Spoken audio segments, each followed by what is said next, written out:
এ কি হলো, কেন হলো, কি যে হলো জানি না। কেন পিটালো, কেন খেদালো, বেড়ে করে দিল কেন। এ কি হলো, মনে হয় কেউ মার কান ফুসলে দিয়েছে, তাই আমাকে এত খেদালো। মনে হয় কেউ মাকে চুলকে দিয়েছে, তাই আমাকে তাড়িয়ে দিল। কি করি এখন একা একা, কার সাথে করি দেখা। এ কি হলো। কিরে পটাই, তোকে আবার কে খেদালো? মনে হচ্ছে খুব দুঃখ পেয়েছিস, এই দুঃখে এরকম গান গাইছিস। বিশুদা গো, সেটাই তো বুঝতে পারছি না। মনে হয় কেউ মাকে কান ফুসলিয়েছে। আমাকে কি মারটায় না দিল সকালবেলায় বিশুদা, দিয়ে বাড়ি থেকে বের করে দিল। যাক, ওসব কথা বাদ দাও তো, দাও একটা একটা করে চা দাও দেখি। হে হে হে পটাই, আর চা চাস না রে আমার কাছে, তো অনেক টাকা বাকি আছে। আগে আগের টাকা শোধ কর, তারপর চা পাবি। হঠাৎ তো মাত্র পয়সা পাও, তার জন্য এরকম করছো? তারপর আমার এই দুর্দিনে এরকম করছো, একটা কাপ চা দিতে পারবে না? দেখ পটাই, আমরা ব্যবসায়ী মানুষ, তার উপর তোর মা তোকে খেয়ে দিয়েছে। আর এই সময় তুই টাকা দিবি কি করে? আগে টাকা আগে শোধ কর, তারপর চা পাবি। এরকম বলিস না পটাই। এক মিনিট দাঁড়াও বিশুদা, এক মিনিট। তুমি এক্ষুনি কি বললে? বিজনেসের কথা, তাই তো? হ্যাঁ, বলছি বিশুদা, ধরো আমি কালকে থেকে একটা বিজনেস স্টার্ট করব, তা মোটামুটি কিরকম খরচা করতে পারে? দেখ পটাই, এটা তোর ওই বিজনেসের ওপর ডিপেন্ডও করছে। তুই কত টাকা তোর বিজনেসে খাটাবি, সেটা তোর ওই বিজনেসের ওপরই ডিপেন্ডও করবে। তা তুই কি বিজনেস করতে চাস? শুটকি মাছ। আমি শুটকি মাছের বিজনেস করব। তা পটাই, তুই এত বিজনেস থাকতে ওই শুটকি মাছের বিজনেস কেন করবি? দেখো বিশুদা, শিক্ষার একটা মূল্য আছে, সেটা তো তুমি জানো। হ্যাঁ, তা আছে। যদিও আমি 5 বছর ঘষে মেজে তারপর মেট্রিকটা পাস করেছি, তবুও এই শিক্ষার একটা মূল্য আছে। দেখো বিশুদা, এই বাজার থেকে আমি লোটে মাছ, চিংড়ি মাছ, পুঁটি মাছ এগুলো 10 কেজি 10 কেজি করে কিনে নিলাম। এবার সেগুলোকে নুন মাখিয়ে রোদের মধ্যে দিয়ে দিলাম, দিয়ে শুকাতে দিয়ে বেশ শুকনো হয়ে যাবে। তখন কি হবে, ধরো যে লোটে মাছটা আমি কিনলাম 100 টাকা দিয়ে, এবার শুটকি মাছের দাম তো অনেক বেশি, 300 টাকা ধরো কেজি হবে।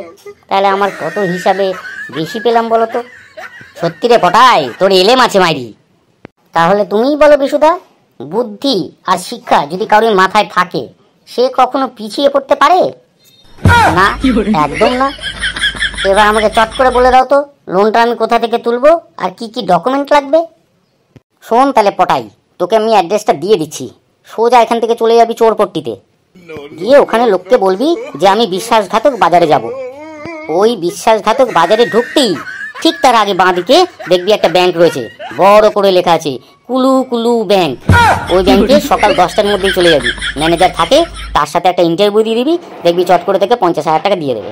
এবার তুই কি করবি, বাজার তো পাশেই, সেখান থেকেই তুই মাছ টাছ কিনে নিয়ে তোর বিজনেস শুরু করে দিবি, ব্যাস।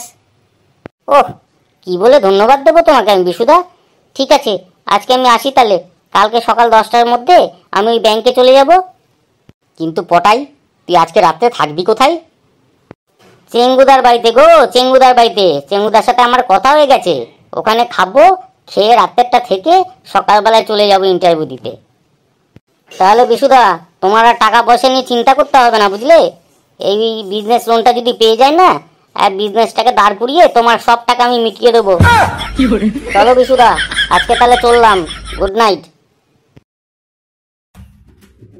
পটল রে, নিয়ে ডাক, লোনের ইন্টারভিউটা নিয়ে এক এক করে ছেড়ে দিল লোনগুলো। এক্ষুনি ডাকতে আসি স্যার। এই যে বাইরে যারা লাইনে দাঁড়ায় আছেন, তারা লোনের লগে এক এক করে চলে আসুন ইন্টারভিউ দিতে। ইন্টারভিউ নেওয়ার সময় হয়ে গেছে, আসেন আসেন। আসুন আসুন, কুলু কুলু ব্যাংকে আপনাকে স্বাগত, সামনের চেয়ারটাতে বসে পড়ুন। Many many thanks sir. বলছি কি, আমাকে ওই 50,000 টাকা দিলেই হবে। এর থেকে বেশি লোন আমার লাগবে না।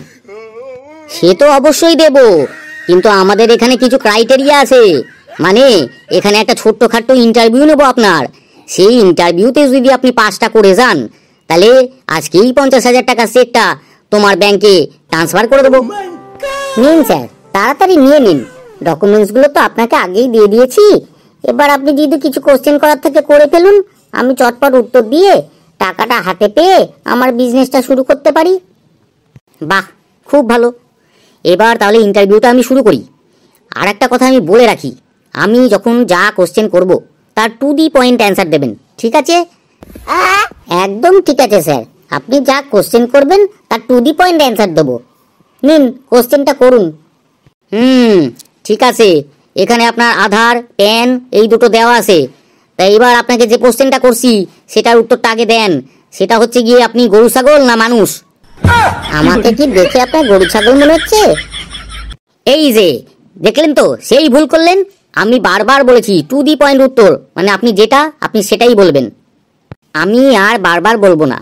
শুনুন, আপনি যদি গরু ছাগল না হন তাহলে উত্তরটা দেবেন না, আর আপনি যদি মানুষ হন তাহলে মানুষের উত্তরটা দেবেন।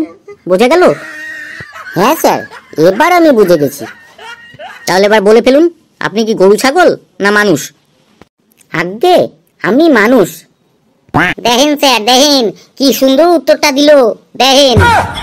বাহ, খুব সুন্দর উত্তর হয়েছে। এবার আমি পরের কোশ্চেনে আসি। তা আপনার নিজস্ব বাড়ি আছে না রাস্তায় রাস্তায় ঘুরে বেড়ান? বাড়ি তো আমার একটা আছে, কিন্তু কালকে মা আমাকে খেদিয়ে দিয়েছে, মানে বাড়ি থেকে তাড়িয়ে দিয়েছে। প্রত্যেকবার কি আপনাকে বোঝাতে হবে যে আমাকে টু দি পয়েন্ট অ্যান্সার দেবেন? আপাতত বন্ধুর বাড়িতে শেল্টার নিয়েছি স্যার। দেখেন স্যার, এই উত্তরটা 50-50টা আইসা দাঁড়াইছে। আপনি কি করবেন দেখেন। দেখেন মিস্টার পটাই, নির্দিষ্ট বাড়ি না থাকলে আমরা অনেক সময় লোন দিই না, কিন্তু কিছু কিছু ক্রাইটেরিয়া আরও যদি ফুলফিল হয়ে যায় তবে আমরা লোনটা দিতে পারবো। এবার আমি পরের কোশ্চেনে আসি। আসেন স্যার, আসেন। আপনার কি বিয়ে হয়েছে? মানে আপনি কি বিবাহিত? আজ্ঞে না, এখনো বিয়ে করিনি। দেখেন স্যার, দেখেন বলে কি বিয়াই করে নাই। স্যার, একদম 100% ক্যান্সেল করে দেন, না হলে পস্তাইতে হইবে আপনারে। ধারা পটলা, আরো দুটো কোশ্চেন বাকি আছে, ওই দুটোর অ্যান্সার দেখে নি, তারপর একে কি করতে হয় আমি দেখছি। আপনার বাচ্চা কয়টা, মানে আপনার পোলাপান কয়টা? কি যে বলেন স্যার, বিয়েই করলাম না আবার পোলাপান? দেখেন স্যার, বিয়া করে নাই, পোলাপানও নাই, এরপরেও আপনি কোশ্চেন করবেন না রে। পুরা ক্যান্সেল কইরা দিন, 200% ক্যান্সেল কইরা দিন স্যার। বলেন কি, আপনি বিয়ে করেননি, আপনার পোলাপান নাই, আপনি লোন নিতে চলে এসেছেন? দেখুন, এতক্ষণ আমি চুপচাপ শুনছিলাম, আমার অন্যান্য ডকুমেন্ট সব ঠিক আছে। মা হয়তো আমাকে খেদিয়ে দিয়েছে, মানে 2-1 দিনের জন্য, এরপর তো আমি সেই বাড়িতেই যাব। সুতরাং অত আপনি টেনশন নিচ্ছেন কেন? আমার তো নিজস্ব বাড়ি আছে, আমি বিজনেস করব, সেখান থেকে যা টাকা পাবো সেখান থেকে আপনার লোন আমি শোধ করে দেবো। তাই এত বিয়ে করতে হবে, আবার পোলাপান থাকতে হবে, তবে আপনি আমাকে লোন দেবেন? এটা আবার কি ধরনের ইন্টারভিউ? দেখেন স্যার, আর সহ্য করতে পারতাছি না। এবার আমি ওই হাতুড়ি দিয়া মাথায় কিন্তু ঠুইকা দেবো। বিয়াও করে নাই, বাচ্চা কাচ্চাও নাই, আমাদের এখানে এইসব লোন দেওয়া হয় না। যে বিয়া করবে তারই লোন দিমু, না হলে আপনি শুধু একবার বলেন, মাথাটা ঠুইকা দিই। শোনেন মিস্টার পটাই, আপনাকে লোন দেওয়া যাবে না, ক্যান্সেল। আপনি এবার আসতে পারেন, কারণ আমাদের এখানে বিয়ে না করলে কাউকে লোন দেওয়া হয় না, আর যদি পোলাপান না থাকে তাহলে তো আরোই দেওয়া হয় না। এবার আপনি আসতে পারেন। তবে হ্যাঁ মিস্টার পটাই, আপনি যদি বিয়ে করে বউকে এনে এখানে দেখাতে পারেন আমাদের, তবেই আপনি লোন পাবেন, না হলে অন্য কোনো ডকুমেন্টস আমরা গ্রাহ্য করব না। এবার আপনি আসতে পারেন। এটা তো আজব ব্যাংক। একে মা কালকে আমাকে খেদিয়ে দিল, তারপর চিঙ্গুদার বাড়িতে রয়েছি, পকেটে পয়সা নেই, এদিকে বিয়ে করতে বলছে। কোন মেয়ে আমাকে বিয়ে করবে? 50,000 টাকা লোনের জন্য আবার এত কিছু? লাগবে না আমার লোন, দাঁড়া তোকে দেখাচ্ছে আমি। তা বলছিলাম কি স্যার, আপনাকে কি একটা কোশ্চেন করতে পারি? লোন তো ক্যান্সেল হয়েই গেছে, আবার কিসের কোশ্চেন থাকতে পারে? আচ্ছা ঠিক আছে, করুন। বলছিলাম কি স্যার, আপনি গরু ছাগল না মানুষ? দেখুন, আমার সাথে কিন্তু মস্করা করবেন না, ফাজলামি কিন্তু আমি একদম পছন্দ করি না। রেগে যাচ্ছেন কেন sir? To the point answer দিন না, তাহলেই তো হবে। আমি মানুষ। বাহ, খুব ভালো। এবার বলুন তো স্যার, আপনার কি বিয়ে হয়ে গেছে? হ্যাঁ, আমার বিয়ে হয়েছে, 25 বছর হয়ে গেল। খুব ভালো। আর বলছিলাম কি স্যার, আপনার বাচ্চা কয়টা, মানে পোলাপান কয়টা? আমার একটাই বাচ্চা, মানে আমার একটাই কন্যা সন্তান আছে। তাহলে তো খুবই ভালো স্যার। কেন, এখানে ভালো আর মন্দের কি আছে? আপনার তো একটা কন্যা সন্তান আছে, তা আমার বিয়ে হয়নি, তা আপনার কন্যার সাথে আমার বিয়ে দিয়ে দিন, তাহলে আমার বিয়েটাও হয়ে যাবে, আর আপনি আমাকে 50,000 টাকাও দিতে পারবেন লোন হিসাবে। ব্যাস হয়ে গেল। ওরে পটলা, তোর হাতুড়িটা এবার নিয়ে আয়, আর থাকা যাচ্ছে না। নিয়ে আয়, এসে ওর মাথায় একটা ঠুকে দে, ঠুকে দিয়ে এখান থেকে বের করো কে। ওরে বাপ রে, এ যা রেগে রয়েছে, এবার এখান থেকে কেটে না পড়লে হাতুড়ি দিয়ে ঠুকেই দেবে মনে হয়। দেখছেন তো, আপনার আমি আগেই কইছিলাম হাতুড়ি নিয়ে ওর মাথাটায় ঠুইকা দি, না হলে এরকম সব কথাবার্তা আপনার শুনতে হইতো না। দাঁড়ান স্যার, আমি এক্ষুনি হাতুড়িটা নিয়ে আইসা ওর মাথায় ঠুইকা দিতেছি। আমি আগে পালাই। পটলা রে, ও পালালো, ওকে ধর ধর, হাতুড়ি নিয়ে তাড়াতাড়ি, ওকে ধর, মাথায় ঠোক। এই যে বন্ধুরা, তোমাগো কইতে আসি, ভিডিওটি যদি তোমাগো ভালো লাগে থাকে তাহলে প্রচুর প্রচুর লাইক করো আর শেয়ারটাও করিয়া দিও কিন্তু। আর আমাদের সাথে থাইকো, আমাদের ভিডিওগুলি ভালো করে দেখো, দেখা হাসতে থাকো, আর কারণ যত হাসবে তত সুস্থ থাকবা। ঠিক আছে, তাহলে আজকে আমি চলতে আসি।